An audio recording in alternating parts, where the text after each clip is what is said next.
ஒரு பிளான் போட்ட மாதிரி ஈஸியாக பவித்ராவை உடைச்சிட்டாங்க. தீபக் வந்து பவித்ராவே ஃபோக்கஸ் பண்ணுறாரு. அந்த பொம்மை டாஸ்கில் பவித்ரா நிறைய பேர் அவுட் பண்ணாங்கல்ல, அதில் ஆல்ரெடி பவித்ராவுக்கு ஒரு நெகட்டிவ் இருந்தது அவங்க எல்லாருக்கும் தெரியும். ஸோ அதை வச்சே தீபக் வந்துட்டு நீ பண்ணது தப்பு தானே, நீ பண்ண தப்பு தானேன்னு பின்னாடியே போய் துரத்துறாரு. துரத்தும் போது பார்த்தீங்கன்னா பவித்ரா வந்து ஆல்மோஸ்ட் உடச்சிட்டாங்க, அழ ஆரம்பிச்சிட்டாங்க. ஆனால் கொஞ்சம் நேரம் சிரித்து ட்ரை பண்ணுறாங்க. பட் கடைசி பவித்ராவால் முடியல, நல்லா அழுதுட்டாங்க. உடனே கடைசி பவித்ரா வந்துட்டு நான் பண்ணது தப்பு தான், நான் பண்ணது தப்பு தான், தப்பு தான்னு தீபக் சொன்னதுக்காக பயங்கரமாக கத்துறாங்க. கத்துன உடனே தீபக் வந்து ஒரு இதயத்தை எடுத்துட்டு நான் ஒரு இதயத்தை எடுத்துட்டேன் அப்படின்ட்டு இது பண்ணுறாரு. இப்போ இங்கே வந்து பார்த்தீங்கன்னா முத்து வந்துட்டு சத்யா மேலே ஃபோக்கஸ் பண்ணிகிட்டே இருக்காரு. ஸோ இந்த பக்கம் நீ எல்லாம் பயங்கரமாக எதுக்குடா நீ எல்லாம் பிக் பாஸுக்கு வந்திருக்க, ஒருத்தனா எவிக்ட் ஆகி போகிறப்போ உனக்கு ஒரு குற்ற உணர்ச்சியாக இல்லை, நம்ம ஒரு வேலையும் செய்யாமல் வெறும் வெங்காயம் உரிச்சிட்டு 100 நாளில் வெறும் ஒரே ஒரு பாத்திரத்தை மட்டும் கழுவிட்டு இன்னும் நம்ம இது பண்ணிகிட்டே இருக்கமே அப்படின்னு உனக்கு குத்தலாம் இல்லையா அப்படின்னு சொல்லிட்டு செம்மையாக கிண்டல் பண்ணுறாரு. சத்யாவை நம்ம மனசில் உள்ள பாயிண்ட்ஸ் அவ்வளோத்தையும் அவர் சொல்லிட்டு இருக்காரு.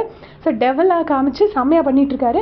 இந்த பக்கம் எடுத்துட்டாங்க, பவித்ரா பயங்கரமாக அழுதுட்ருக்காங்க. அப்போ வந்துட்டு தீபக் வந்துட்டு ஒரு செல்லமாக ஒரு வார்னிங் கொடுக்குறாரு, திரும்ப அழாத என் செல்லமே, அப்புறம் உன்னோட 2வது ஸ்டாரையும் எடுத்துருவேன்னு. ரொம்ப க்யூட்டாக இருந்தது அது அவர் சொன்னது.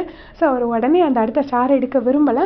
பவித்ரா கண்டினியூஸாக இப்போ பாத்ரூம் உள்ள போய் அழுதுட்ருக்காங்க. இப்போ பின்னாடி தீபக் போயிருக்காரு, அநேகமாக திரும்ப போயிட்டு இது பண்ணுவாருன்னு நினைக்கிறேன். இந்த பக்கம் பார்த்தீங்கன்னா அருண் வந்துட்டு விஷாலை நோண்டிட்டு இருக்காரு. டேய் என்ன வேணா பண்ணு, காமெடிங்கிற பேரில் ஒன்று பண்ணுற பற்றியா, அதை மட்டும் தயவு செய்து பண்ணாத, ரொம்ப இரிட்டேட்டிங்காக இருக்குது அப்படின்னு சொல்லிட்டு இருக்காரு. ஸோ இதை இப்போதைக்கு லைவில் நடந்துட்டுருக்கு. இப்படி ஒரு அப்டேட்டாக உங்களுக்கு கொடுத்துட்டே இருக்கேன். தேங்க்ஸ் ஃபார் வாட்சிங்.